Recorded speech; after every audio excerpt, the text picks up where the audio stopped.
ওয়াহাবিরা হচ্ছে আংরেজের উম্মত, আর যারা নবীর উম্মত তারা নিজেকে আহলে সুন্নাত ওয়াল জামাত, তার শর্ত হচ্ছে সুন্নি জামাত বলবে। সুবহানাল্লাহ। জামাত কোন আংরেজদের দেওয়া নয়, কোন ইহুদি খ্রিস্টানদের দেওয়া নাম নয়।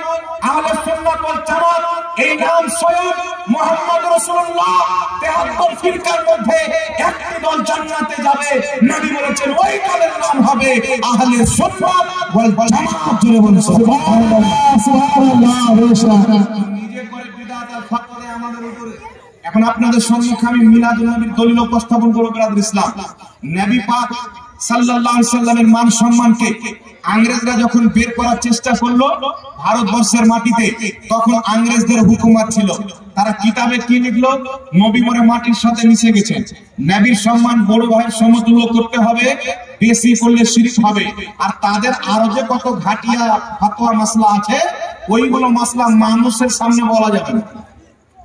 এদের নিকটে সুয়ার পর্যন্ত হালাল, ওদের কিতাবে লেখা আছে। উরফুল জাদি ওয়াহাবিদের কিতাব, হাদিয়াতুল মাহদি ওয়াহাবিদের কিতাব, নুজুলুল আবরার ওয়াহাবিদের কিতাব, লোবাতুল হাদিস ওয়াহাবিদের কিতাব, বাদরুল আহলিয়া ওয়াহাবিদের কিতাব। এইগুলো কিতাব পড়ে, এইগুলো কিতাবের মধ্যে লিখে রেখেছে সুয়ার, তার হাড্ডি, মাংস এগুলো হালাল। তারা এগুলো কিতাবের মধ্যে লিখেছে। যদি কোনো মহিলা আর তার স্বামী